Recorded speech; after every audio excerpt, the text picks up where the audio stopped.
Welcome back to Gilmour Racing as we get ready for the next round of the Australian Formula Open Series at Sydney Motorsport Park.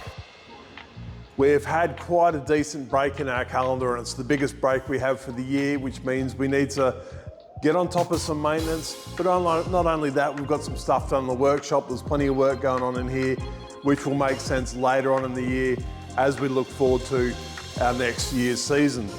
The car, however, it suffered a massive amount of damage at Queensland Raceway. None of this is due to Kyle. He's done nothing wrong. It's the nature of Queensland Raceway itself. We've got these massive long straights, and the driver needs to get onto that straight as quickly as possible, and it means using a whole lot of curb, entry and exit curb, and even the apex curb as well. And Queensland Raceway has massive curbs, and they do so much damage to these cars. These cars are stiff as it is and super low. So we've broken all the floor supports off the car. We've broken the exhaust again. We even had a push rod fail in that last race, meaning it took all the weight off this front tyre, and that was the reason Kyle kept locking that tyre. There's nothing he could have done to drive around it, and also a massive amount of understeer in that last race ruined the front tyres completely.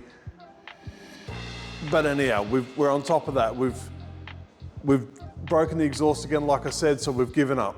We've made another exhaust. The guys at KCK Racing Australia got in, made a new exhaust for this car. So the benefits of that are now we have a new exhaust and we also have a spare exhaust. The exhaust that we kept breaking was actually the original exhaust for this car. They were never designed. And it's basically to the point now where it's been hot and cold too many times. It will continue to crack. We've worn out the slip joints in it. It's toast. It's life's up. It'll be a great spare if we ever have an incident at the track where we need another exhaust system, but that's about it. It can live in the truck, and then if we've got a spare, we'll probably never need it. As far as the preparations go for Sydney, you already know what we do.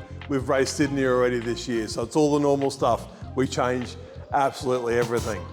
We also did a little bit of testing after Queensland Raceway, not only to make sure the car's okay, but to get Kyle tuned in as well. He's had a long time out of the seat, to get him back into the car and a bit of a refresher. And Kyle's come ahead leaps and bounds, not only since the start of the season, it's been but also now race to race, it's jumps in his progress, and it's fantastic. We're getting great feedback from him now.